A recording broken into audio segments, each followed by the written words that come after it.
Hey, everybody, and welcome to the Invincible podcast, probably the best superhero podcast in the universe. This is a show where friends sit around and talk all things Invincible, a comic book and animated series created by Robert Kirkman, Corey Walker, and Ryan Ottley. I am one of your hosts, Ryan, and joining me as always are my good friends, Bill. Hi, everyone. And TJ. Hello, it's TJ. How you guys doing? I'm good. I've been playing a lot of Resident Evil 4, so I'm like, that's where my brain's at right now. You're just like closing your eyes and seeing it? Yeah.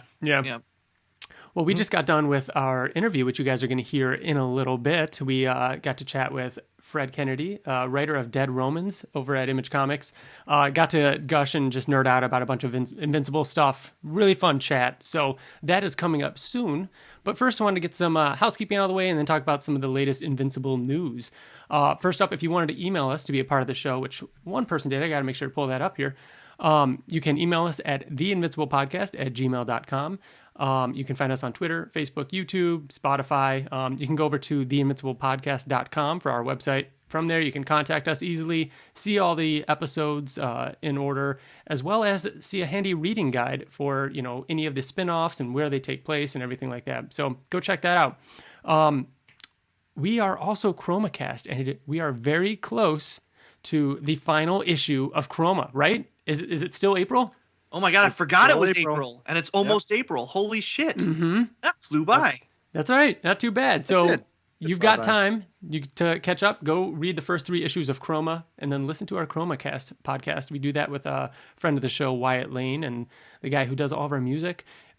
We have a great time chatting over on that podcast, and it's such a great story. It's so good. Lorenzo De Felici's killing it. Comes out April 12th. Very cool. And Very soon. And then also coming out in April, that I wanted to shout out right at the top here, Image, the anthology book, issue 12 comes out next month, and we get a new Science Dog story from Corey Walker.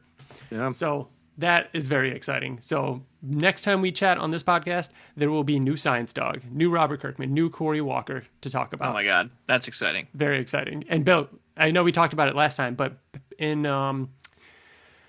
it was the Skybound X, I think it was issue 4, there was a Science Dog story, and now it ended with a really cool cliffhanger. So everybody's got to go reread that and catch up on where that story ended before Image Anthology issue 12. We also had our 7-year anniversary since the last time we chatted. We put out a fun little video. Bill, it's insane. 7 years. I just can't. Ridiculous, man. We put out a little fun video. Last time our buddy Wyatt Layne was in town, we did our Invincible trivia video, and we also filmed a couple other things, and so we released one of those called Invincible Taboo. If you're unfamiliar with the game, it's just a card game where you're split into teams, and your partner has to try and get you to say the name of or the word on the top of the card, without saying any of the, whatever words beneath them. Not keywords. Yeah, there's certain words. Buzzwords. Yeah, there's certain buzzwords beneath that word that you can't say. For example, at the top of the card could say Adam Eve, and the words you can't say are Pink, Samantha, girlfriend, whatever, and it's usually the first things that come to mind. So you sit there and you struggle for a second because you can't quite say anything. Mm-hmm. Anyways, it was a really fun video. Go check that. That's over on YouTube. Yeah. So getting over into the Invincible news. Actually, before we get into Invincible news, I'm going to pull up the email that we have. This one comes to us from Travis. So Travis says, "Hello, Ryan, Bill, and TJ, aka Just a sweet one." Mm-hmm. I recently listened to your cover countdown episode list and loved it, which, by the way, Ryan Ottley shouting out, that was pretty awesome. Yeah. So that was cool. That was a great episode. We had a blast doing that. I have to be honest, my experience was different with Invincible. After binge reading issues 1 through 75, I got into the habit of purchasing the volumes that collected 6 issues. So I had to wait 6 months to read New Invincible, and I would only quickly glance at the single issue covers as to not have my mind create any spoilers. Oh if God. I read, purchased, or enjoyed the Invincible comic book monthly like I do any normal comic book fan, then I'd have included my list instead of this long, wordy email explaining my comic cover experience. Now, if you do a cover countdown for Savage Dragon, Thunderbolts, My cover list is ready for years. I'm also reaching out to ask if you've seen the YouTube channel Death Battle between Omni-Man versus Homelander that came out about 9 months ago. It was my favorite rewatchable of the death battles. Also, with the announcement of Jeffrey Dean Morgan joining the cast of Amazon's Amazeballs Invincible, I was hoping he was not either character the internet suggested. Now, hear me out. I've always heard Conquest's voice to be more gravelly and battle-ridden, like Jim Cumming, Clancy Brown. Yes, he voices Damien Darkblood, or Peter Cullen. He voices 2 different bad guys in a cartoon called Megas XLR and does a phenomenal job, in my opinion. With Grand Regent Thrag, I always thought of a more regal and intimidating voice like Dr. Doom, who does not hesitate getting his hands dirty in a fight. But now, Mr. Morgan is an actor, so he might do a great job and surprise me. I'm not going to boycott the show because of it. However, I think Mr. Morgan would be a perfect General Craig. Why? Because Craig beat the shit out of Alan, held his own against Nolan and Mark on Thraxa, survived the Viltrumite War, and is a player on an Earth with his many, many wives that he loves. Plus, he's already the big bad in The Walking Dead, so in my opinion, he can be 2 big bads in 2 Kirkman verses. Unless this is a trend starting, and Mr. Morgan will always be the big bads in the Kirkman verse, like playing Lucifer in the upcoming Battle Pope show or movie. Thanks for this great podcast, and keep creating it. I'll keep listening. Love, Travis. Thrawn7. I'm gonna start. Travis. I'm gonna dig in here. There's a lot to uncover there. I'm probably gonna miss some stuff. So first of all, we did see the death battle. I feel like I've only seen it once. Episode. I feel like I've only seen it once, and it's time to rewatch it. So when we're done here, I'm probably gonna watch that. Yeah. Because it was awesome. Thank you for everything that you said about Jeffrey Dean Morgan, because we all talked about that, and I agree with you, Travis. He'll be, if he is Thrag, he'll be great. I just don't see him as Thrag, but I also don't see Seth Rogen as Alan. I got used to it, right? So I'm sure it'll be great if he is Thrag, but I agree with you. I don't personally see it. Yeah. He's definitely not Thrag. I would put all my money on he's definitely not Thrag. I think if anything, he's you bet your whole Conquest. life that it was Thrag. Conquest. I think Bill said Conquest. I said Conquest. I did not. Did you? I might have said Conquest. Okay. Yeah. As time has gone on, and I gotta say, Travis, you got a good case. I think you've convinced me. Yeah. I think, like, after reading your email, I'm like, damn, General Craig would be perfect. It is. It's because that he's that kind of character. He's a character that has a lot of levity in the comic, but he can expound on it a lot in the show. Like, so he could take a little character like Craig and make him Craig. It's K-R-E-G-G, right? Yeah. Okay. So they could do a lot. They could spend a lot more time with him and make him like an actual like lieutenant. Yeah. That's reoccurring. That would be really cool. I'd like that. All right. Yeah. Cool. Well, thank you so much for the email, man. If anybody wants to email us, remember, you can email us at theinvinciblepodcast@gmail.com. Now on to the Invincible-related news. First up, there was another quick video posted over on Skybound Games Twitter, which was a part 2 to the Fall Guys video with Robert Kirkman, Corey Walker, and Ryan Ottley playing more Fall Guys. And it is just as great as the first one. Just seeing them fuck around on that game, using the Invincible costumes is just a blast. So that was fun. Make sure to go check that out. We also got the reveal of the Invincible Universe collection cover. So it has Adam Eve on the cover, and we get to, all the images in the background. It looks very much in the style and theme of the compendium collections, the soft cover compendium collections with the, like I said, the same layout with the art in the background of the main character and everything on the front. Looks great. Can't wait. So is this going to have just Invincible Universe? This will have Invincible presents Adam Eve. Invincible presents Adam Eve and Rexplode. Guarding the Globe. That's Invincible Universe. Yeah. I think that's it. Is that it, TJ? Pretty sure that's it. I think so. Yeah. If there's one I'm forgetting, I'm sorry, but I think that's it. Awesome. They absolutely the fact that they're doing this, and it says, collection 1 or whatever on the bottom, like opening the door, having it available so that if there was ever more, they can create a collection 2. Not enough people have read Invincible Universe, and Guarding the Globe was good, but Invincible Universe, I remember, Guarding the Globe sets up Invincible Universe. Yeah, it does. Yeah, but it is it just gets better and better.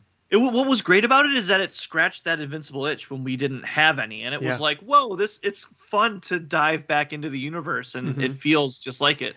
I'm very excited too. I mean, I started the reread. I got about halfway through the series, and then we did the trivia and everything like that, and then I've just been too busy to go back to it. I want to finish my reread of Invincible, and I think I'm gonna go back to reread those because it has been a long time.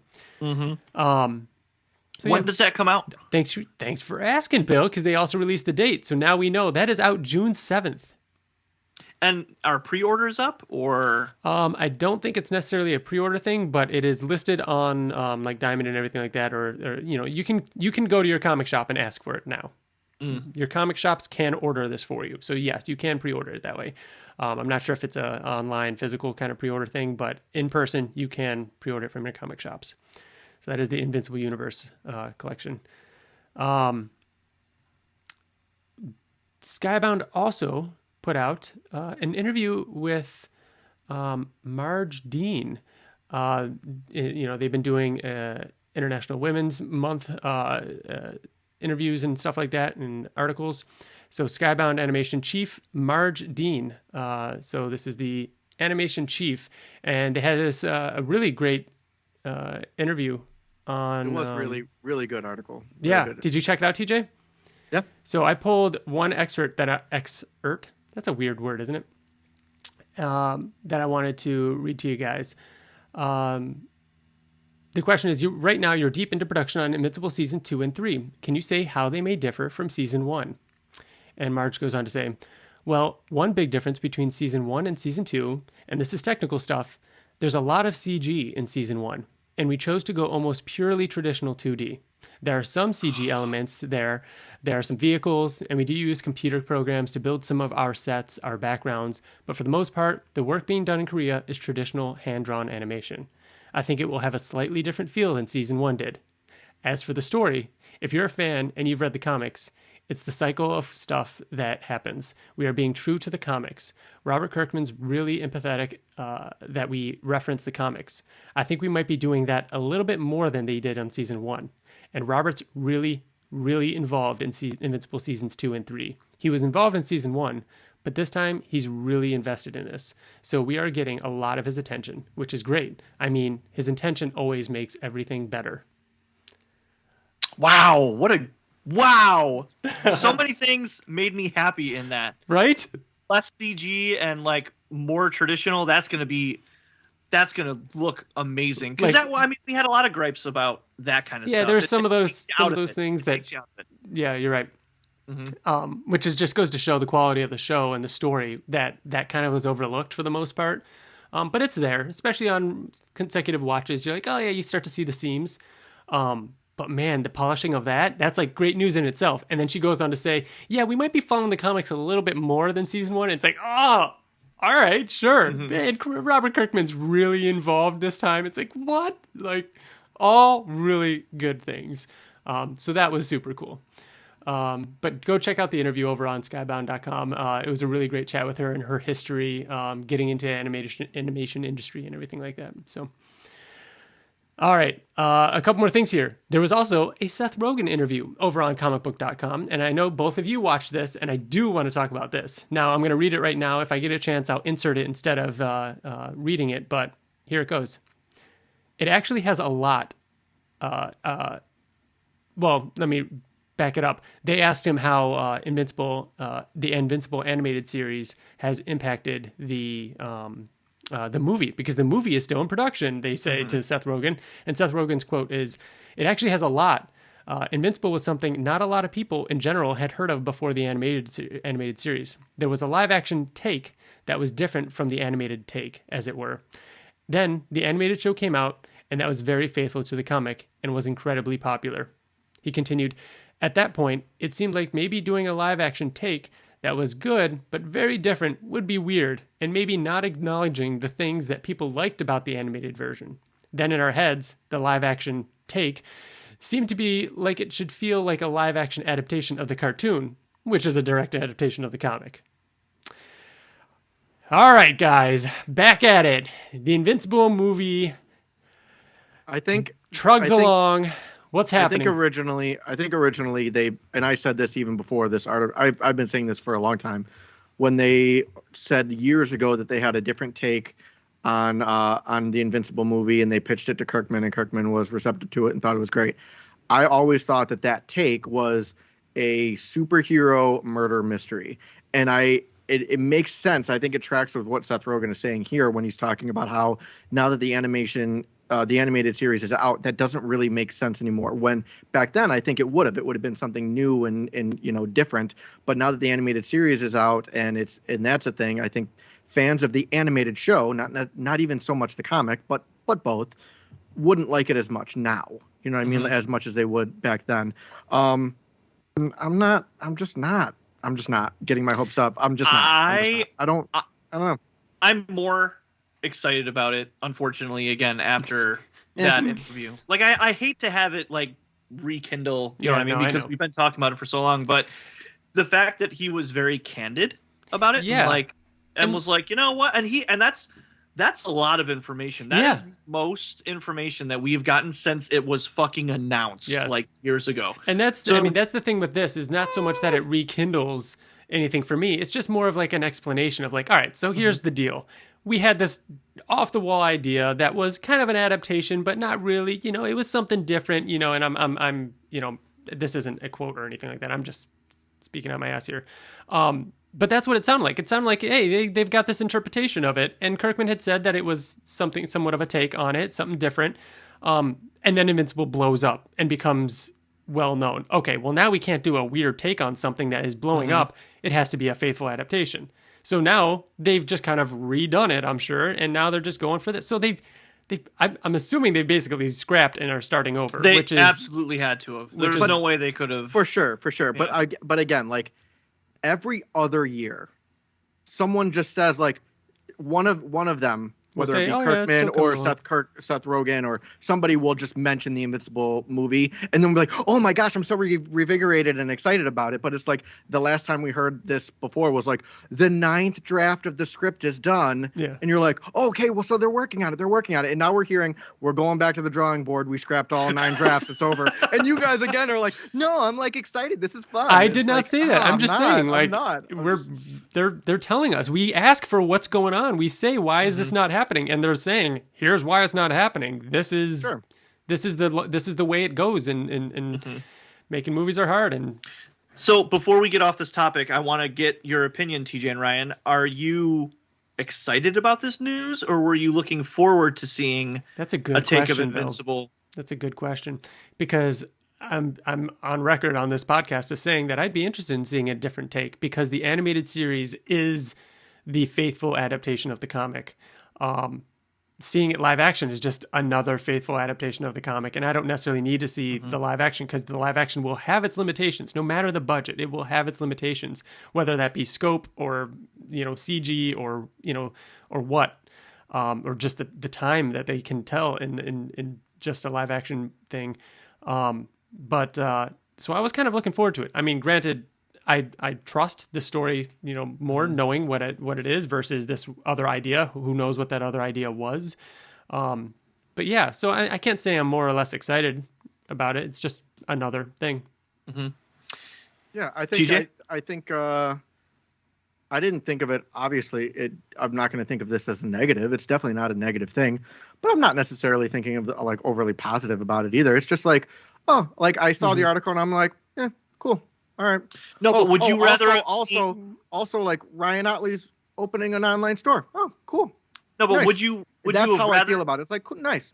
Would you rather have seen a different take, or are you like, would you rather have seen a more direct adaptation? Yeah, direct adaptation. I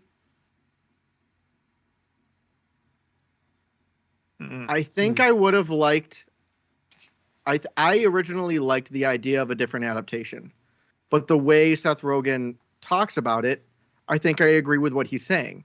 Mm-hmm. So that's what I'm saying. Okay, I agree with it. Like, he knows. Who knows what the original take was? The guy who decided that it's not good enough, and they're going back to the original. You know what I mean? Like, if they were that convinced that it was going to be the right direction, they would still be doing it. And maybe some of that will influence the, going forward, what they end up doing. But ultimately, all I say is, at the end of the day, whether it's 5 years from now, 20 years from now, I want to know what that take was.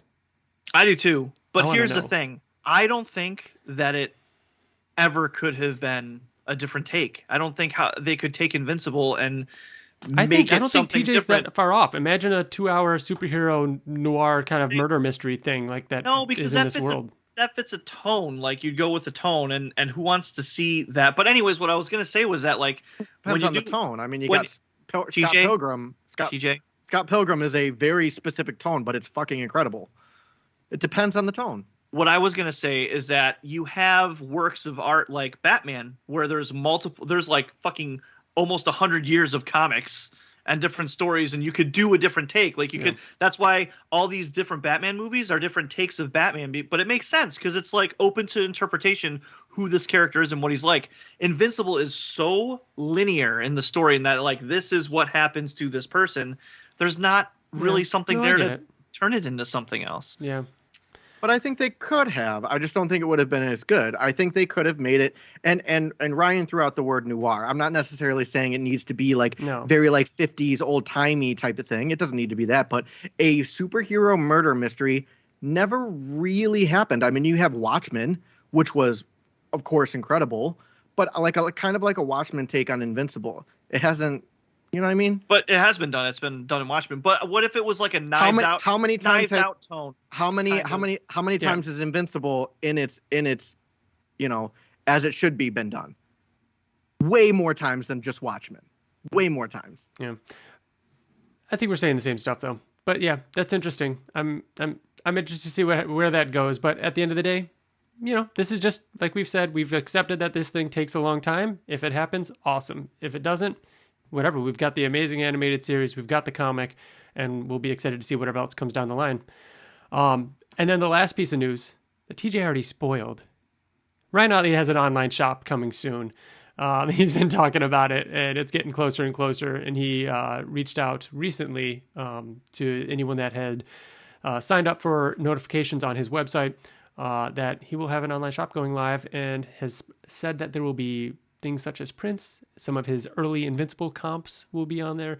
So everybody listening, pretend you didn't hear this. You didn't hear this. Don't buy anything.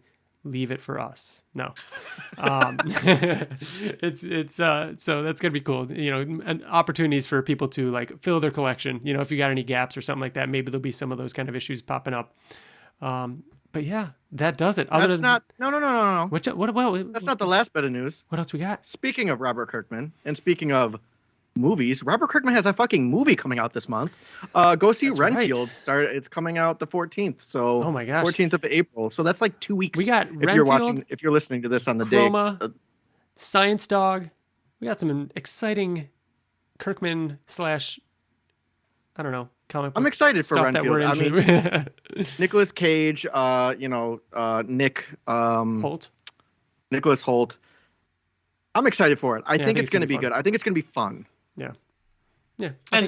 And overly gory too, I hope. Because like the Red Band trailer is like, oh, this goes pretty hard. It's going to be cool to see Robert Kirkman's name up on the screen when we're sitting in a movie theater too. Mm-hmm.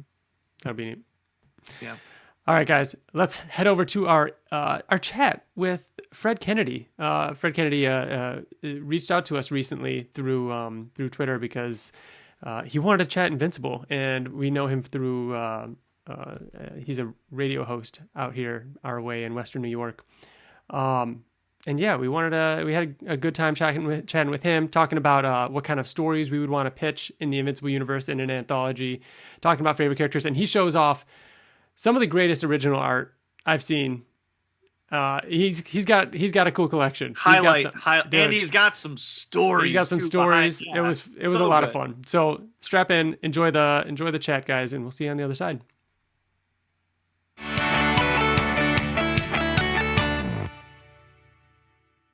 Welcome to the show, Fred. Thank you so much for joining us. Thank you for having me, man. This is so you reached out to us actually a couple weeks ago and wanted to talk Invincible, and this timed out perfectly because you just have the new comic coming out, Dead Romans, and so I wanted to talk to you a bit about that and about your journey in comics, what Invincible means to you and all these kind of things. You said you had a bunch of stuff to talk about with Invincible, so I'm excited to hear it.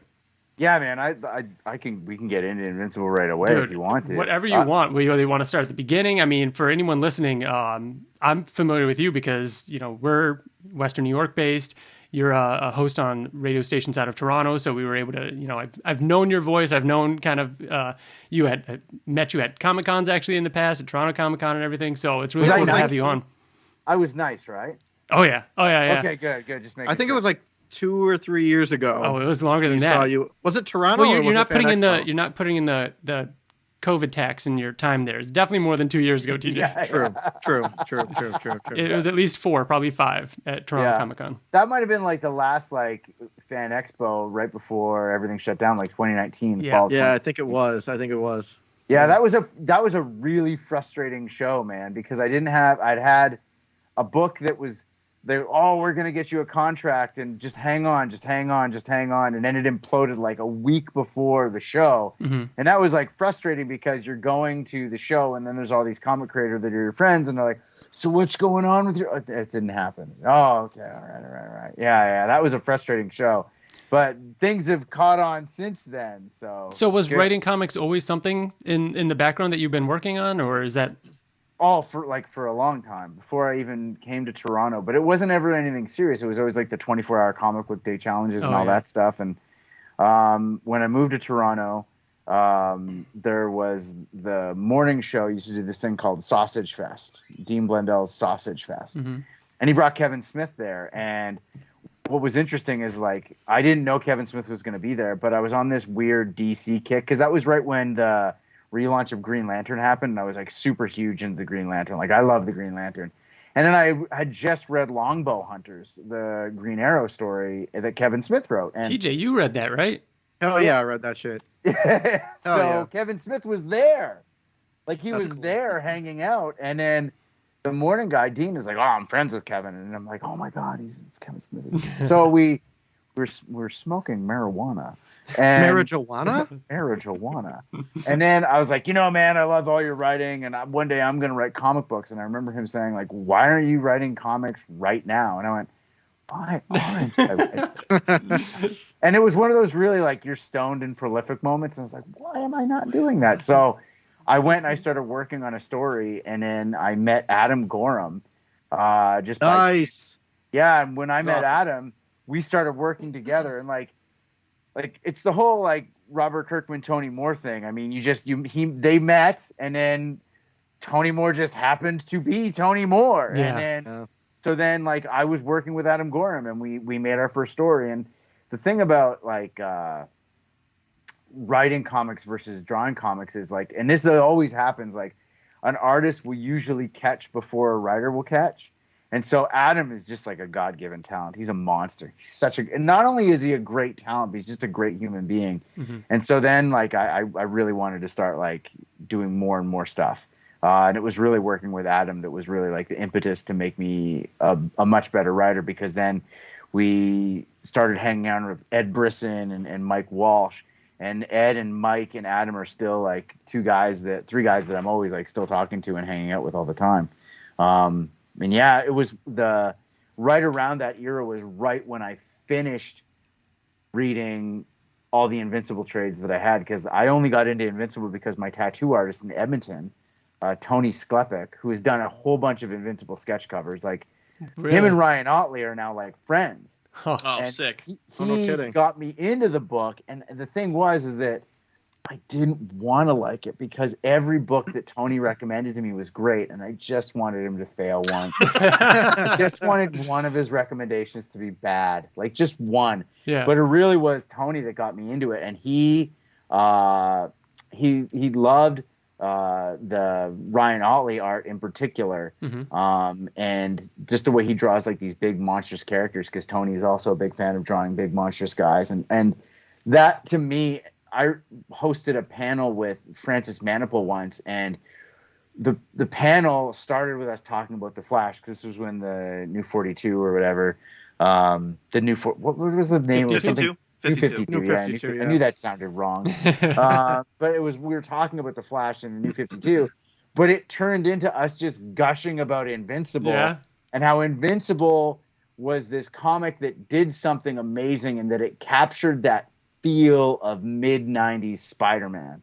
And it did it in a way that no other comic book was doing. And it was talking about serious things, but it still had this incredibly fun, over-the-top vibe of flying through planets, going to Mars, intergalactic empires. Yet it all still had this really grounded, youthful vibe to it. And it was so unique. And I think that there's other books that are out there like that are doing it. But I really think Invincible definitely deserves like its spot in the It Changed comics. You know, everyone throws that It Changed comics, but I firmly believe that it did. 100% I do. Yeah, and you nailed it too. That's exactly what Robert Kirkman was going for. He was going for that early Spider-Man vibe, and having all that with the consequences though, and having all those things make matter. And story, and I mean Kirkman grew up a diehard Spider-Man fan, so that all makes sense. And I think it's interesting that you brought up your love for Green Lantern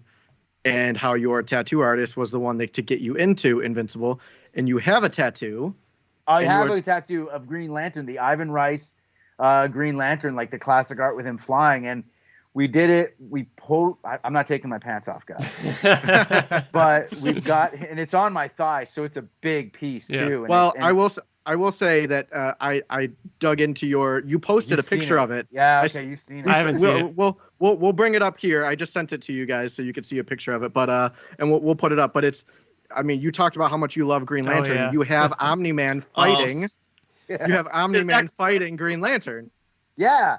And I think that's a great fight. I think that's a super solid fight, and that's awesome. When I showed that to Ryan Ottley at Comic-Con, and he's like, "Well, who do you think's going to win?" I'm like, "I think it could go either way." And he's like, "There's no way, man. Omni-Man's going to win." I'm like, "You gotta appreciate the willpower of Hal Jordan here, bud." And so I think that could go either way. I'm a huge Green Lantern guy, but I think it'd be definitely a fantastic throwdown, like the will of Omni-Man versus the will of Hal Jordan. I think that'd be a great matchup. All right, that's so great. So let's do this. I think as the Invincible podcast, you could probably imagine which way we would turn. Oh yeah, obviously. Well, here I'm not even gonna say you're wrong. Keep going though. I have logic. So could Adam Eve beat Omni-Man? Because you're comparing Adam Eve to Green Lantern. I'm saying Adam Eve, in my opinion, has maybe not be as mature and skilled as Green Lantern, but can do more because she can manipulate atoms. What I think it comes possibly, but I think what it comes down to is like this intangible metaphysic element of the Green Lantern power structure, which is the the ring feeds on the willpower. So what it comes down to is the willpower of Hal Jordan and here's why you could say Omni-Man will win in the end. Here's why.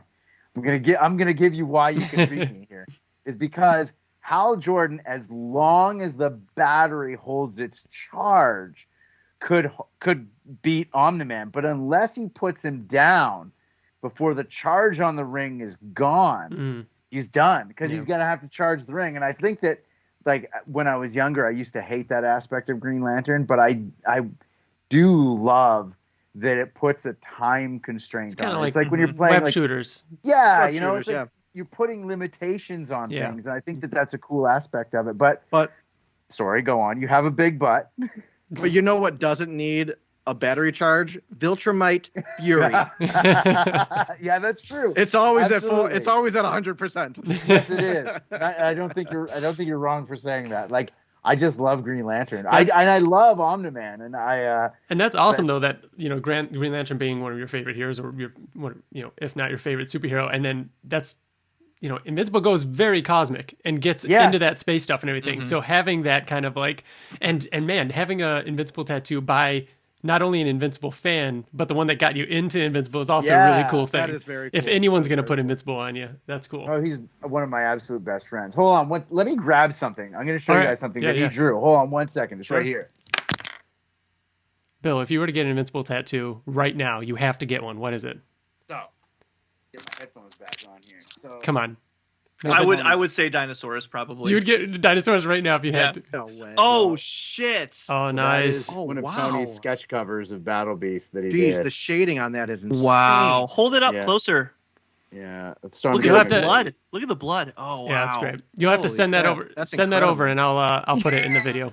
You know what I Yeah, love yeah. about that? And it's an interesting detail. The blood where it like absorbed into the fur Yeah. is a different consistency. That's for a sketch cover. Come on. Yeah, Come that's on. a Really, Tony really good. did that. That's my tattoo artist. He did that. When he posted, I'm like, oh my god, I love it so much, it's so great. And then he's like, he goes, "Happy birthday! I just sent it to you." I'm like, "You're such a good guy. You're such a good guy." That's Yeah, awesome.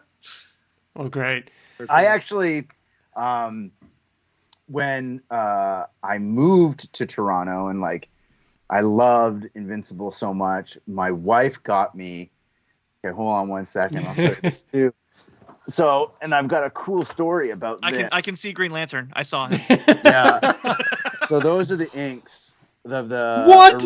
Yeah, that's the original inks. Oh my right god. there. That's such And- a prominent, popular, like famous.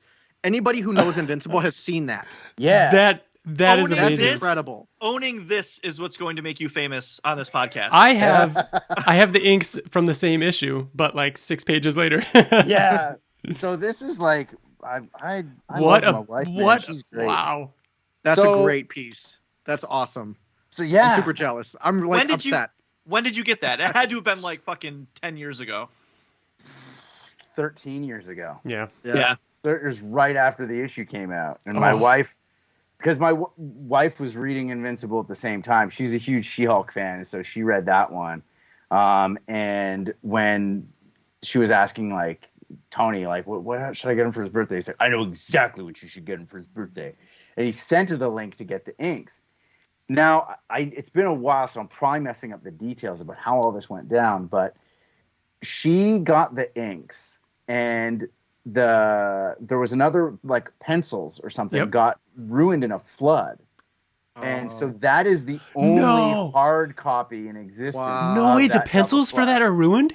Yeah, from my understanding, Yeah, like, I'm trying to think of remember, if she was here, she would be like, no, this is exactly what happened. Wait 1 minute. Let me go get her. She's putting the kids to bed. We don't want to mess with her right now. But she got that for me. And then, so I went to San Diego Con because this is when I was working on TV and I was doing stuff with Teletoon. And I went to the Comic-Con there, and of course you've got all your work stuff that you do, like interviews and press conferences and all that stuff. I got to interview Michael Jai White, which was so rad. Nice. And this was like right when Black Dynamite was out. It was the coolest thing ever. And so I knew that Cliff Rathburn and Ryan Ottley were at the Image table. Yeah. But I didn't know if I knew Robert Kirkman was going to be there because this was right after the first season of The Walking Dead was out. Mm-hmm. And so I had those pages like still with like the Scotch tape on the back folded in a press board, like with me the whole time. Like I didn't leave them at the hotel. I had them with me the whole time. And so I went to the table where they were doing their signing and I was like, hey guys, I've got some inks I can get signed. And then they kind of were like, oh yeah, sure. And then when I put it on the table, they both went, oh my God. And they're like, absolutely, we'll totally sign this page. And then they started like telling me this story about how there was something, I don't remember if it was a flood or something, but that's the only hard copy in existence anymore. Oh my God. Of the originals. And Yeah. so Cliff actually took them. He's like, you know what? I corrected some stuff digitally that there's wrong on the page. Can I keep this for the night to make some corrections? And I'm like, please give them back because my wife will murder me if I come home without this. And he goes, absolutely, I'll fix them. So I came back and he had touched up some of the inks and they had both signed it. And then they're like, Robert saw it and he wants it. And if he sees you with it, he's going to try and buy it from you on the spot. Yeah. I'm like, well, this is traumatic and tense. I don't know how I'm supposed to handle this situation. And so they're like, he wanted to like take it from us and give you money, but he said he won't sign it unless he sees you, so he has an opportunity to buy it back from you. Smart. Like, Smart. okay, cool. So Oh my God. I was waiting for the Walking Dead panel, and the thing was is that this was when Robert Kirkman was on the program of San Diego Comic-Con, so he was like, he had security with him. It was nuts. Mhm. And we were waiting to go into a panel this was the second season of Clone Wars, and we had to sit down with Dave Filoni, which would never happen now. No way. At the time, and so we had just walked out. Dave Filoni's got his like cowboy hat with fur trim and stuff on it. We're like, oh, that was so rad. Who's walking down the hall? It's Robert Kirkman. And so I'm like, this is my shot. I'm going to shoot it. So I'm like, Mr. Kirkman. And he stops and he turns around and like, I can tell that he's like, doesn't care. And he's like looking back, and I open up the pages just like that. And he just like, and it was just like, the lady in there. Like he stops and he puts it, and his security people like trying to get him to go. And he's like, hold on, wait a minute. And I'm like, yeah, I got you now. I got you where I want you. And he just comes up and he just goes, so you're the guy that has it. And then I was like, my wife got it. And he goes, your wife must have messaged at the perfect time, because I tried to get these back. Oh my God. And right after I had messaged him, he goes, I just sold them. The sale just went through. They're gone. I'm sorry, crazy. Man. And he goes, I've been looking for Oh my God. I've been looking for this for years. And I'm like, cool. And he's like, do you want to sell it? And I'm like, it was a gift from my wife. And he just stops. He goes, do you love your wife? And I'm like, yes. And he goes, then I'm not going to tell you how much money I was going to offer for it. And then he signed. He goes, have a great day. And he just walked away from me. Oh my God. Yeah. And it was like, there was salt. Like I could sense that there was saltiness in it. That he was, but there was this like moment of like, I'm not going to do that. I'm not going to ruin this random dude's marriage. I'm just going to let him have his art and let him go away on his time and enjoy it. Oh yeah. It was the wildest thing, man. That weekend was insane. It was That's amazing. That was at San Diego? Yeah, it was in San Diego. So cool. Like that is, so that the framing that I have on this, like I've got like UV protective glass on it too. So it's like the frame was like a lot of money to get custom framed. I was like, I got to protect that. That's a mortgage payment right there. And then when the show was coming out, my wife was like, we should just see how much we can get for them. Like, don't even think about it. I'd do anything with that. That 20 times as much. Oh, I'm sure it's crazy. It's only going to go up too. I mean, the season 2 is coming out. Oh my God! Just wait till probably season 3-ish. Oh, it's going to be so much more. With Ottley and like what he's done and what he'll continue to do, like his art. Yeah, man, dude, that's crazy. So I met Ottley again in the summer at Fan Expo because. Again, you guys got to get Tony on here is what you got to do, because like all my stories are like secondary to him. Like he was tattooing Mark Brooks. So he was doing like a full day sit with Mark Brooks, and then Mark is like, why don't you come out for dinner with us? And Tony's like, well, I'm here in Toronto and like I want to hang out with my buddy Fred. He goes, I know Fred, just bring him along. And he's like, okay. So then we go out for dinner, and Arthur Adams and Ryan Ottley are there. And it's like, and I'm just sitting there going, I have a book with Image. I have my one book. This thing, sitting at the table with like these gods of the comic book world, you know? And then we just all got talking about it. And I brought up the story about the I remember that. And he like really remembers that one moment, which for me is like, finally, I've made it in life. I've got that one story. Yeah. Jeez, I would freak out. That's so cool. Dude, when I opened up the box, like, because I was like, what is this, inks? I didn't know what she would get me. Yeah. And when I opened it up, I was like, oh my God, you scored. Yeah. I didn't even want her to tell me how much she paid for it at the time. I would wager she paid a significant amount then. I wouldn't even want to know how much it would cost her if she did that now. Oh, yeah.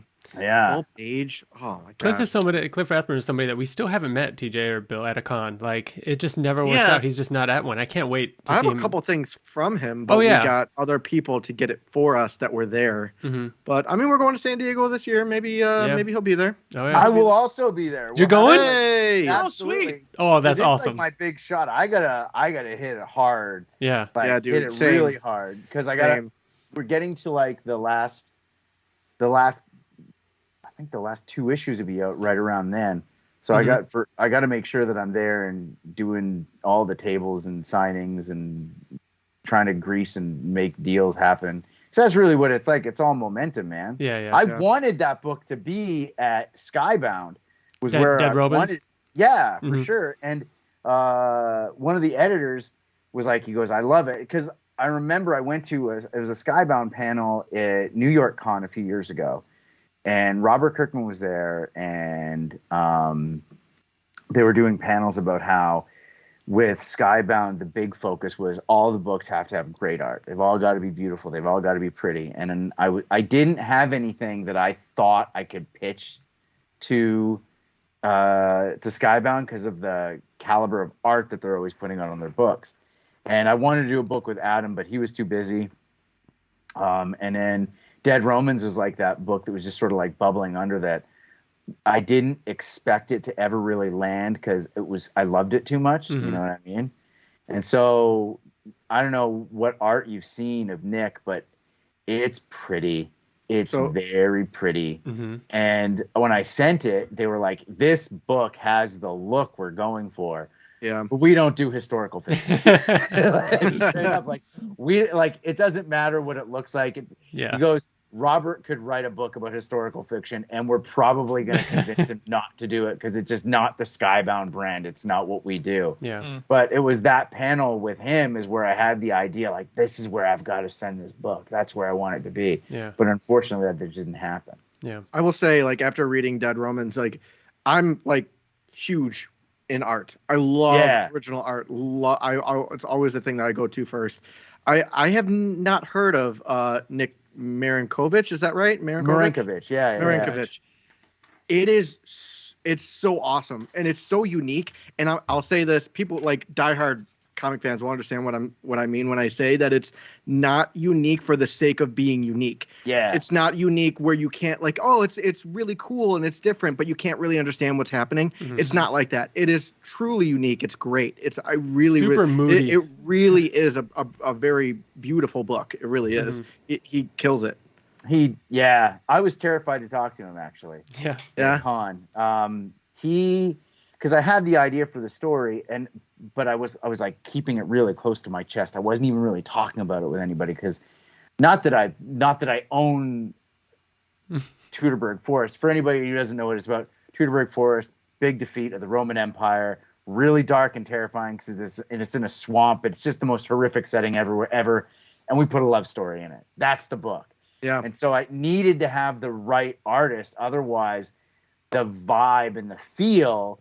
Because it's a really emotional driven book, like the emotions and like the longing and the fear and the terror of the situation. And you've got to have an artist that can really imply that, you know, just like how when you look at Ryan Ottley's work in Spider-Man is perfect because all of his art implies motion and explosions. Like I personally prefer his work on the Hulk because I think he draws monsters the best. And when I say that, 100%. That's not in the sense that like when he's drawing Spider-Man swing, I can feel that kinetic energy on the page. It's definitely there. But I feel his kinetics are explosive. And it's one of the few examples where when you've got the onomatopoeia on the page and there's like exclamation points and stuff on it, it works. Because normally that sound is just supposed to be a sound. But with the way he draws it, you've got like these boom and foom and all this and like exclamation points. It fits because you feel that like vibration, you know? And so Nick is so sedate, not sedate. I don't want to say sedate. He's really good at implying the feel, you know, of what's going on.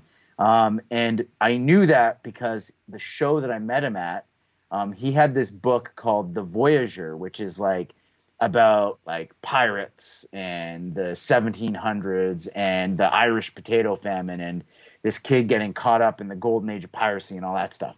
And so he had this book there, and I had only really talked to this book, to Dead Romans, about Adam and Kalman Andrzejowski.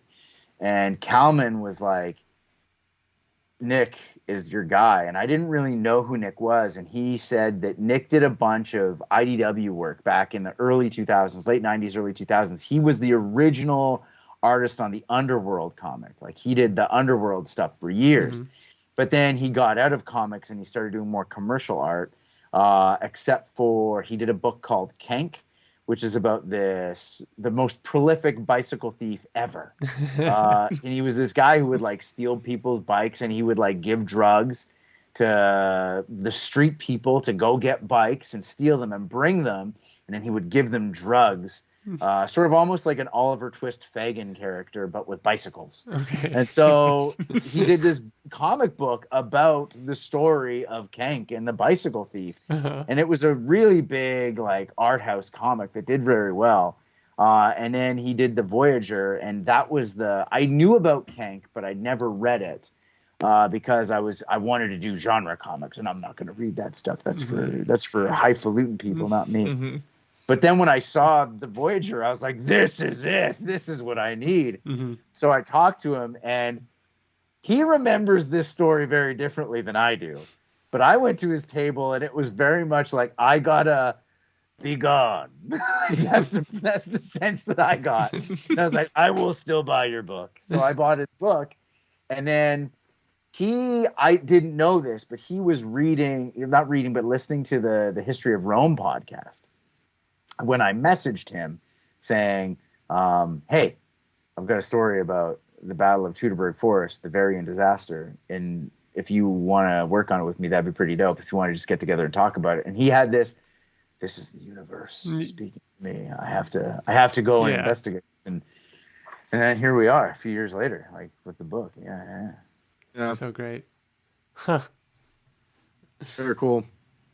I think it's know cool I'm that you kind of got, sidelined. I didn't. No, it's okay. No, I it's why we're here. I wanted dead Romans to be in the Invincible universe. Just so everyone's clear with that. I wanted. You never know. I mean, Angstrom Levy could take a U-turn there. You know? Oh, yes, he could. How many issues is Dead Romans? Is that how many are done, or how many it's going to be? How many is it going to be? It's going to be 6 issues, but we're trying to push for a second arc, and I think we got a good chance because the first issue just sold out. So, yeah, congrats on that. I saw that. That's awesome. awesome. Second printing. Yeah, I didn't see that coming. I got to be honest. That's so cool. So when it happened, it was pretty rad. And so our editor is Allison O'Toole, who does a lot of work with Chip Zdarsky. Oh, cool. Anybody that's wanting to looking to get an editor, you got to get an editor. I'm telling you, especially one that knows what they're doing. Allison O'Toole is the person you want to work with. She has really been fantastic as a resource for both Nick and I. But she was, of course, I'm like, Allison, what does that mean that we sold out? Does that mean there's no books anywhere? She's like, no, retailers. So the retailers need a second printing to get that out. Yeah, so it's been a pretty gonzo week at this point. So you're scrambling to get a second printing cover and figure out what this is going to look like. And so there's two covers for it. There's 2 special edition covers, which Jim Valentino at Shadowline was saying, I don't think we've ever done this before, but we're going to do 2 covers for the second print. All right, and I'm like, well, don't do a 3 for the third because we don't have time. We got to get pages out, bud. So don't worry about it. Yeah. But let's talk Invincible, so cool. man. You guys talk Invincible. Bring me into the loop. Oh my God.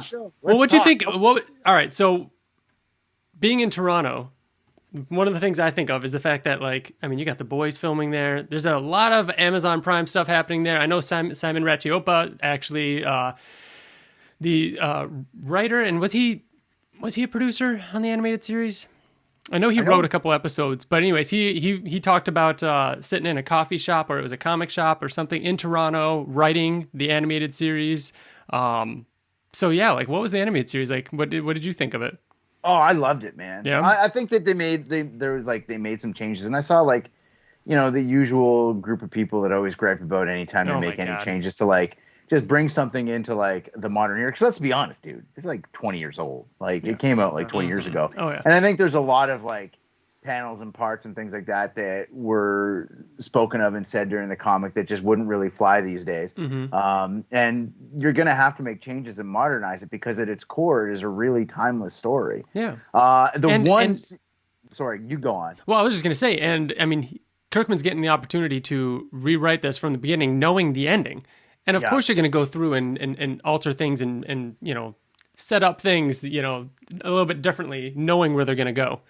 And there's a nod to all the fans, how all the trade paperbacks have the names of sitcoms and all that stuff, and then incorporating all those TGIF moments into the show that so many people just aren't actually going to notice, you know? Oh, yeah. And the one scene that, like, this was actually the scene that I think really got me into the book. And as soon as I got here, I knew that I loved it, was when he's working at Burger World and he throws the garbage bag into the trash can and the trash bag flies up. And then later on, a few issues later, the trash bag comes down. And then when they did that in the animated series, like, yes. Yeah. Absolutely. And they did it better. Like, they added emotion to it, and they added characters to it. Like, yeah, because it was just a throwaway joke, like in the comic, and then they made it like this really big thing with whatever his and his son, Steve and his son, who we still think are gonna. Do you think they're gonna be something? No, I think we've seen the last of them. We have ideas. I don't think so. But it's John Hamm. Yeah, so I don't. I'm trying not to read into anything because I found I've ruined a lot of things for myself, and I just focus on what is there and what I enjoy about what's on the show already. I felt like, I don't know how you guys felt, but I felt they moved too fast, and I wonder, because from a writer's perspective, it was thick. Like, there was no decompression. Like, everything was flowing good. There was lots of beats. It was very episodic. You kept coming back to the trough, which is what you want, and I worry that had it been as decompressed as I had wanted it to be, that maybe some of those aspects wouldn't be there. The way they kind of rushed the stuff, I felt like they rushed the stuff with Robot in particular, because in the comics, that's like 30 issues. Yeah, that's way later. To get into that stuff. But maybe they're speeding some stuff up, and I really, I really loved the story arc with Rex and Monster Girl in the comics in particular, and I thought that when I was mentioning how they dealt with some really deep aspects of the story, I thought that in particular was one of those moments that was really, really punchy, because it's very rare that you stop and take a look at the human element of what these people are doing and the psychological toll. And then the thing with Rex and Monster Girl, and if I remember correctly, like in the book, they don't show what happened in between right away. No. You just see the end result of them. They come back and they're older. We don't know what happened. We don't know how long they've been there.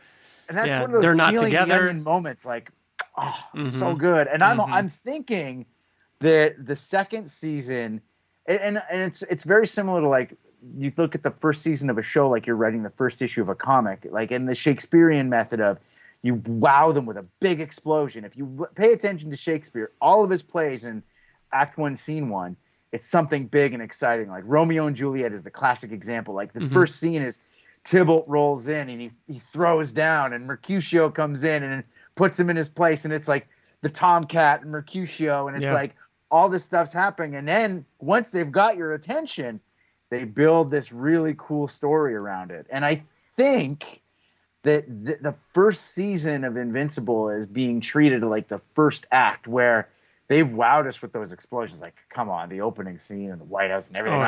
It's so over the top.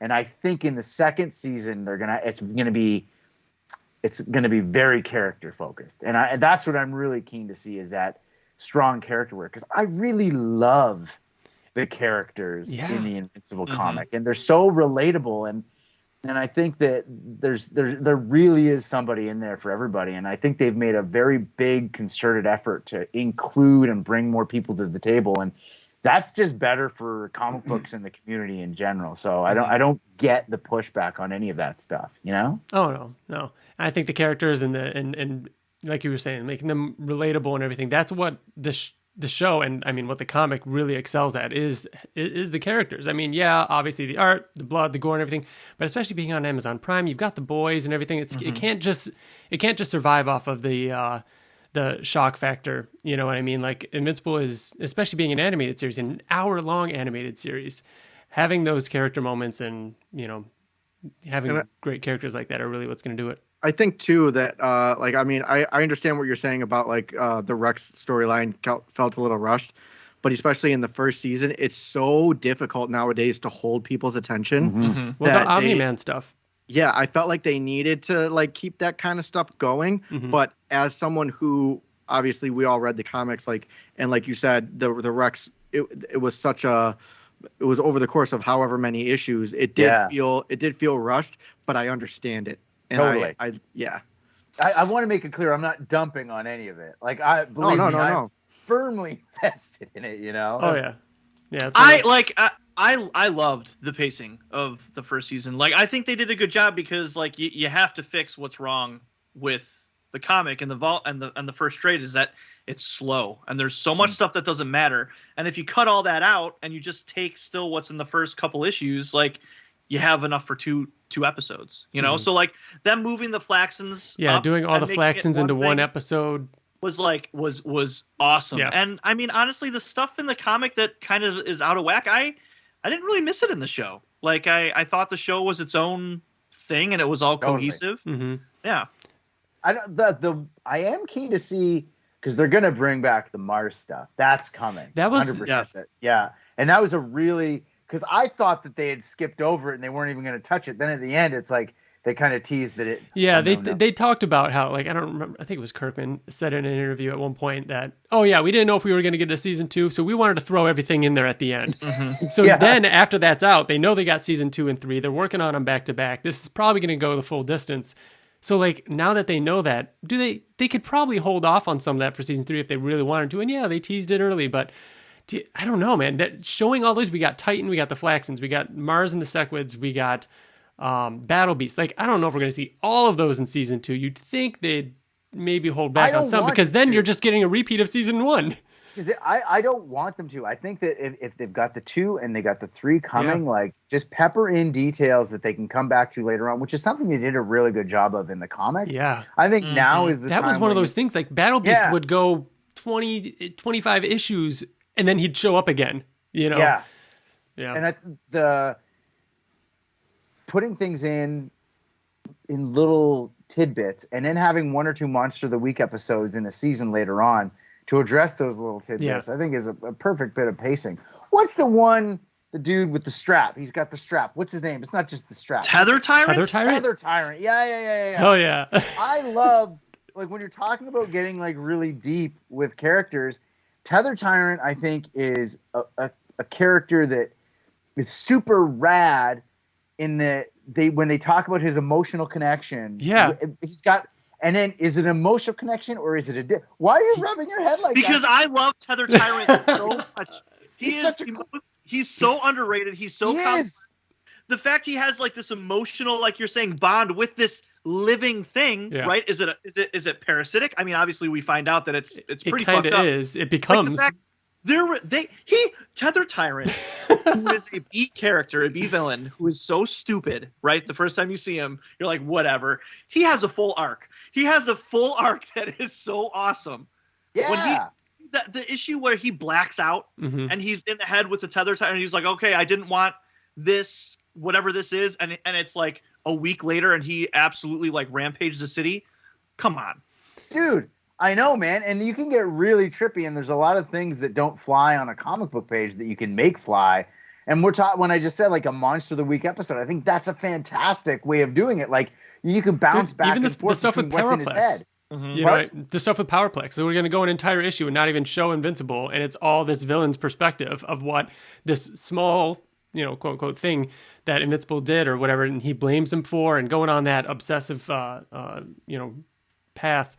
But one of my favorite fan castings has always been Magmaniac and Tether Tyrant being Simon Pegg and Nick Frost. Like, it's perfect, man. If they ever go with a live action thing, or you know, even giving them some proper voices. I know they didn't do much in season 1, but who would be who? Oh, Tether Tyrant is Nick Frost. Yeah. Okay. All right. Cool. I was because I thought about it for a split second. I'm like, oh, obviously, Nick Frost would have to be Tether Tyrant. Yeah, and I can see that. Yeah, man. I want to see them do more space stuff, and it really is like I'm a space guy at heart. Like I say Green Lantern, and I love Green Lantern, I do, but he's not my favorite superhero. No, Silver Surfer is my favorite, which is like just a naked metal guy in space. Also super cosmic for space stuff. Yeah, and Silver Surfer is the one story that I would like kill to write. And so whenever Invincible got really out there with like the Viltrumite Empire and all that stuff, those were all the things that I really, really liked. And there were aspects of what's his face, the leader of the Intergalactic Council with the beard. It turns out that he's a Viltrumite. But yeah. I'm terrible with the names, guys. No. We're just psycho. That's the thing. We're just, yeah. But it's like those were things that I want to see more of in the show. But that I feel is like got to be like the third season towards the end before you've built up all this stuff so that you have the weight. I think we see Alan go there next season. Yeah, I think we're gonna get the. I think we're gonna get the thing where he goes off on his own, and we see that whole side of it just to start building that up. So I think you're gonna get a good chunk, but it's going to be. It's going to be small. Very separate. It's going to be separate from everything else, but I think you're going to get a taste of that. Have you guys reached out to John Lamb? He's a comic book artist from Toronto, and he's been really beating the drum about AI art as of late. And if you search for John Lamb, JONLAM, but he's also one of the lead storyboarders on the show. Oh, really? Yeah, so I'm telling you, and he's an amazing artist, too. Like, you guys got to get him on the show to get his perspective from, like, an art perspective. Yeah. When I think of his style with Tether Tyrant. We had one of the storyboard artists from season 1 on the show, and they were fascinating to talk to. Oh, yeah, there's a crazy amount you John learn. Lamb? LAM? John Lamb. Oh, yeah, we follow each other on Twitter. Cool. I'll reach out. Bill, he follows you, too. We talked about this a couple he's somebody that I just wanted recently. to work on a book with. What's I that? wanted to work on a book with him so badly, but he's so busy, it just was not in the cards. But he's a guy that I would kill to work on a book with. Yeah, man. odds are he won't be able to talk with us until it's out. I think that's how that goes, but I'll still reach out and find out.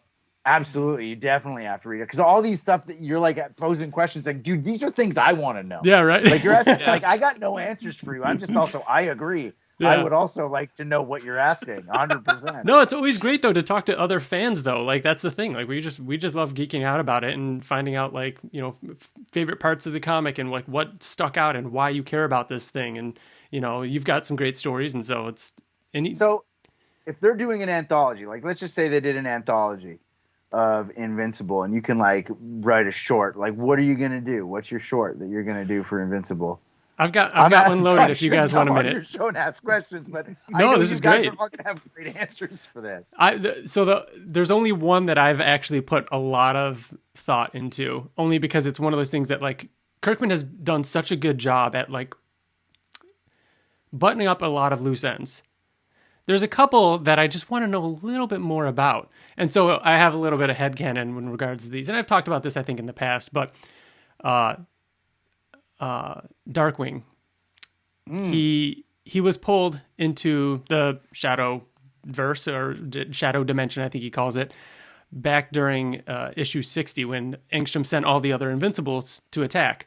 Rexplode dies, and Darkwing actually lost a hand and then gets, Bulletproof lost a hand. Darkwing pulls one of the Invincibles into the Shadowverse and sacrifices himself to kill one of the alternate Invincibles, right? Mm-hmm. And he's gone. He is gone from the book until issue 144, the final issue of Invincible. This character returns because there's this other superhero that can use the Dark Dimension. They pull their powers from the Dark Dimension, and Darkwing comes back after, whatever many issues and math, and it's like, okay, what's going on there? How does that happen? And so my headcanon, my anthology story would take place after 144 or around that period. After 144. Hear me out. Not after 144 because 144 jumps around a lot. So in that snippet, after Darkwing comes back, I would connect Robot, who is now a brain in a jar, helping Immortal lead and rule, or not rule, but helping Immortal lead, interviewing Darkwing on how he survived in there, what happened in Midnight City being the city that Darkwing comes from that's covered in darkness, and how he had the ability to survive in that realm. And so you get to pepper in Robot turning evil and manipulating Immortal to become King Immortal in the future, which we see in issue 60-something, but through the lens of discovering what happened to Darkwing and how he survived. It's super out there. That's not out there. That's great. That's a hell of a fucking plot line.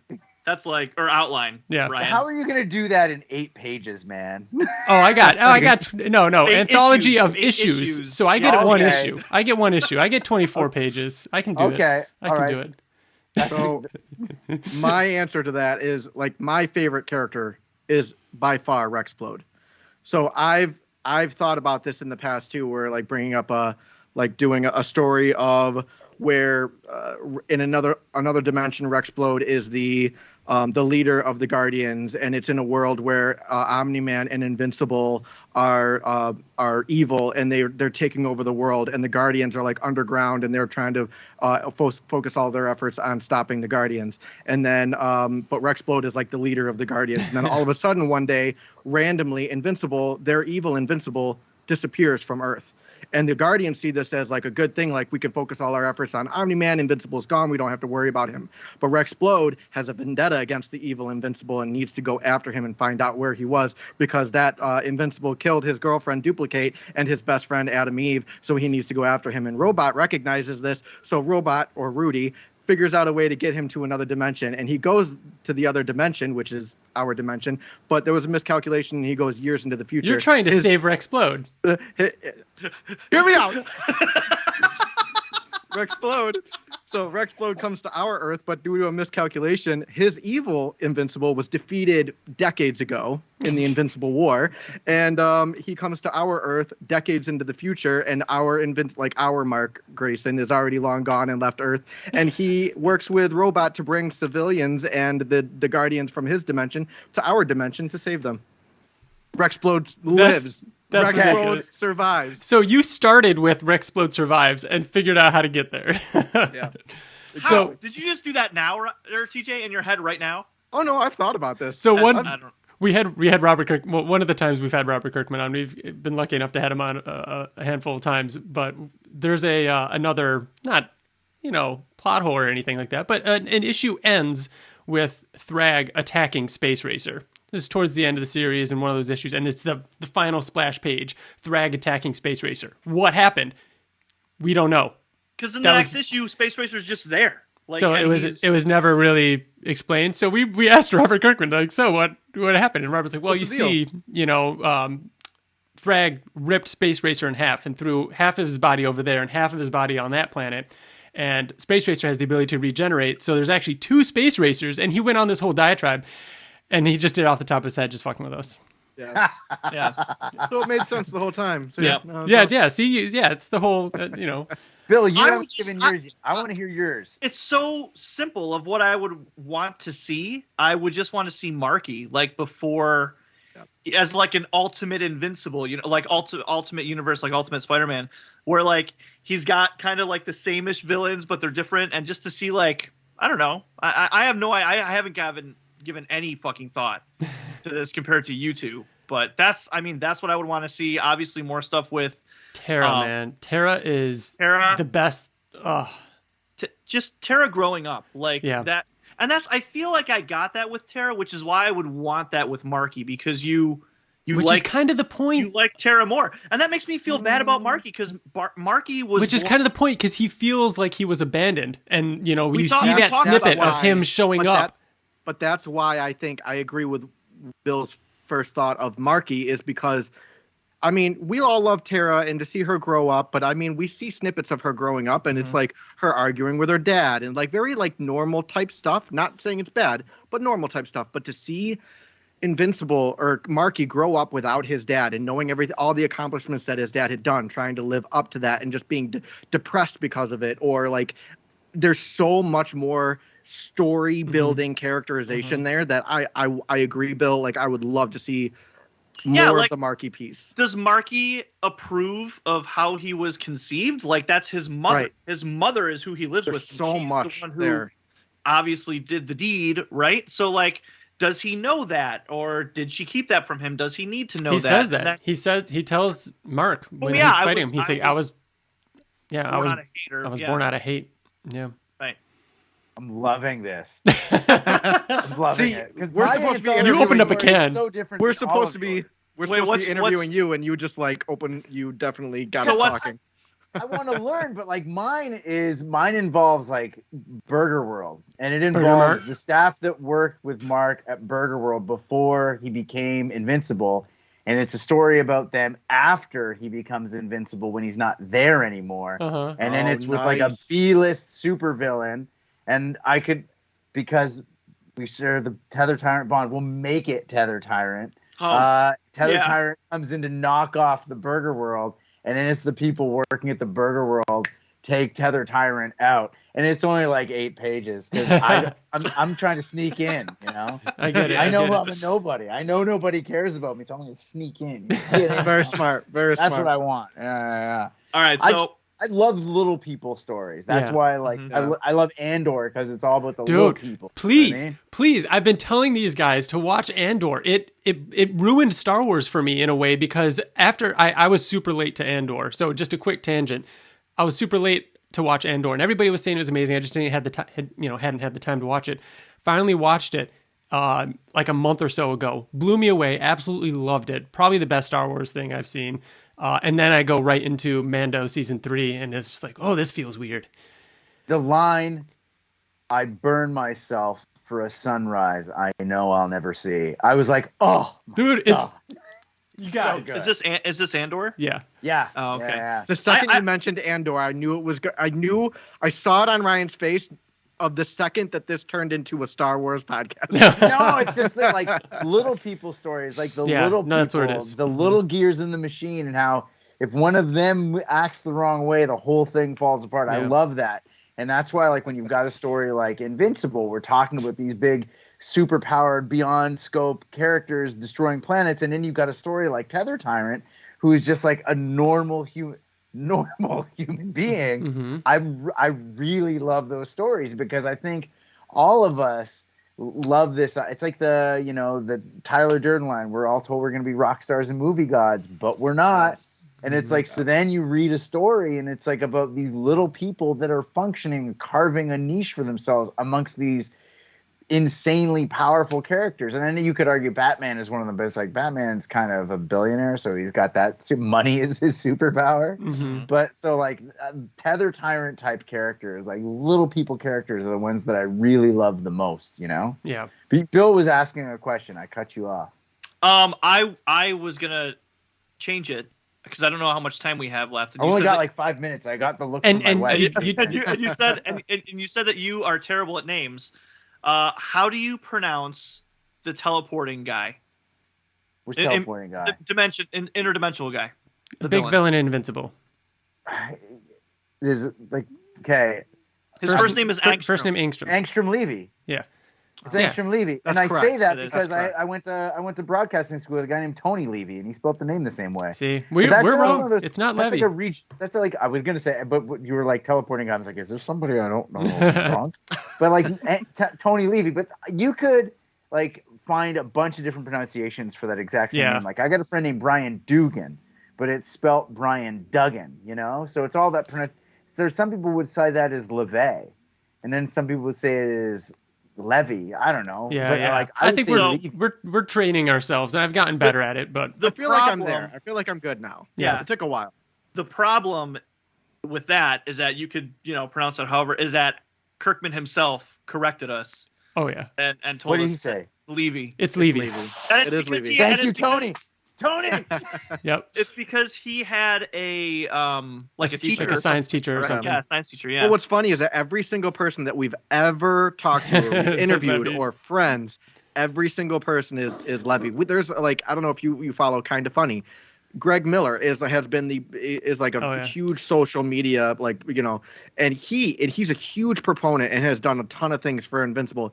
Even he argued with us, was like, no, it's Levy, and we're like, no, Kirkman himself said Levy. Generally speaking, if you've got a vowel, consonant, vowel, you use the long sound of the first vowel. Generally speaking, now there's exceptions to that rule. And this is like broadcasting school stuff.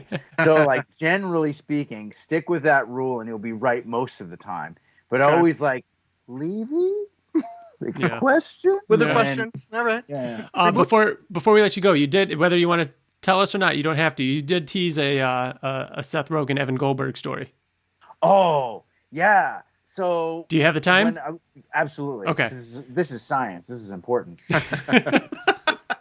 So when I was doing Teletoon, I did an episode that was co-hosted by Seth Rogen. That's why I always refer to him as my coworker, Seth Rogen, who doesn't know who I am.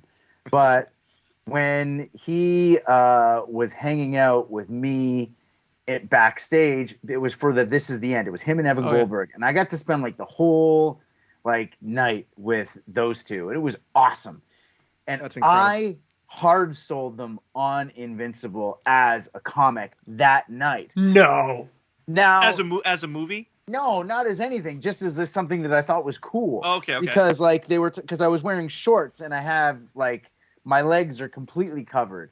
And the left leg, my lower leg is all Frazetta portrait stuff, and my right leg is all superhero and space stuff. And then when I was showing Evan all of the tattoos, he said, "Who's Green Lantern fighting?" And I said, "That is Omni-Man." And he goes, "Who is Omni-Man?" I'm like, "Let me tell ya." And so then I told him all about it. Now, I'm not saying that I deserve royalties for anything, but I am saying that at that point, they didn't know. Now, maybe I brought that up and they forgot about it and then read it later. Maybe. It's possible. But either he was shining me on or I talked to him about it and he didn't know what it was. That's some Inception shit right there, Dude, bro. I mean, that's like the smallest little seed that grew into this And then they're like, "Oh, you know that show? Oh yeah, you know what? Someone was telling me about this. This is something worth somebody getting a tattoo over." Yeah, someone who could get some voice work out of this and pay their mortgage. But I won't give him a role. Also, do you know who Neil Breen is? No. You shouldn't, because it's terrible. Okay. But Tommy Wiseau in The Room, remember how they made the Disaster Artist because their love of The Room? Mm-hmm. If they ever do a movie about Neil Breen, I am friggin' calling him out on that one, because when he came into the studio, we watched the Neil Breen Finder's Secrets or something like that. Neil Breen is this Las Vegas real estate developer who does movies as a tax write-off. And if you think Tommy Wiseau's movies are bad, Neil Breen's movies are even worse. You've got to watch Neil Breen. I can't. I'm putting this on record right now, because if he had no idea what Neil Breen was, and my former intern Alex can back me up on this, that we were watching, he's like, "This is insane," like that when he was watching it. So you tell him. All right. I'm saying it right now. All right. Good. We'll tell him. We'll make sure when we all hang out in San Diego. I'm glad you brought that up, because you're hanging out with him in San Diego. No. Okay, I was gonna say. No, you do. I want in there. I just want to hang out. I'll wear a fake beard. Yeah, right. I'll hide in the corner. Be like, "Ha, bitch." Yeah, I won't say that because I'm trying to get work out of him. So I want very respectful. Well, man, thank you so much. Last question. Okay, go. I gotta end it with this, because sure. We ask everybody that we get to come on our show. We gotta ask the question: who's your favorite character and why is it Rexplode? Well, it's not Rexplode. Boom. I do love Wrong Battle answer. Beast. I do love Battle Beast, and I know if that's like a cliche answer, and I love Battle Beast just because I think that there's so much more to that character. I think, and when you're talking about, if I'm pitching for an anthology, I'm doing my little restaurant story. But if I got to do something, I would want to do Battle Beast at the Jedi Academy as a kitten kind of thing is the story that I would want to do. But I haven't gone deep into, because there's all the new Battle Beast stuff that's coming out, and I haven't read any of it. I haven't touched any of it. There's only one issue. But it's only a couple pages. That's what this is, but I don't want to touch it. I don't want to open it up and look inside. I don't want to ruin it. But I'd love to. Yeah. But I would love to see more of that. You see the new Conan movie with Jason Momoa? Remember, he's got the sparrow egg in the mouth and goes on the. It's a terrible movie. I'm not about to defend it. It's horrible. But I love Conan, so I'll watch anything to do with Conan. And that opening of him as a kid who's trying to prove himself even though he's way smaller. I see Battle Beast as a very Conan-esque character. Yeah, and I would love to do who is Battle Beast Tulsa Doom? All those types of things. I would love to do something with Battle Beast. I think Baby Thok. Baby Thok. Pardon? Baby Thok. Baby, yeah. Well, maybe if that Battle Beast does turn into a series or a mini or something like that, maybe we'll get some flashbacks of Baby Battle Beast. It did end with a to be continued, so there's more coming. Absolutely, there is. Oh. Yeah, and I saw Ottley doing work on some like thumbs and stuff with Battle Beast in them in the summer, but I don't know. Yeah. Who knows? That could have been just a commission or something. Yeah, right. Yeah. All right, man. We got to wrap it up here. Thank you so much. This is always a blast, man. Talking Invincible with anybody, like I said, this is so great. And check out, go for it. Hey, no, if I ever come on again, I'm gonna because I even asked him what are we talking about? I should have gone through and just name checked guys so that I was my terminology is good because it's no, you're fine. The guy with the blue shirt, that guy. Oh yeah, Dude, that's the guy. We added extra vowels to Thaddeus's name for 6 years on this podcast. Called him Thaddeus. Thaddeus. I always said Thaddeus. There's not that many letters. There isn't. Well, your brain does it. You does. don't even read it. You see T-H, A, and S. You're like, Thaddeus. Obviously, it's Thaddeus. Yeah. No, this is great. And Sequids or sequids. Yeah. And this is great, though. We screwed up so much. We're so close. We're definitely going to see you sometime either up in Toronto or hopefully at San Diego. This is going to be cool. Hey, listen, I will save some of my comps for you guys from Dead yeah. Romans. These are first printing. Yeah. I'm not saying they're going to be worth as much as that double splash. But hey, you never know. Save some for you guys as a friendship thing. You never know, Awesome. man. Appreciate it. Thank you so much. We'll Everybody go check out Dead Romans. Out now. If you can get it, get your first printing. Otherwise, there's second printings out there. First printing. What? All right. See you, man. See you guys. Later.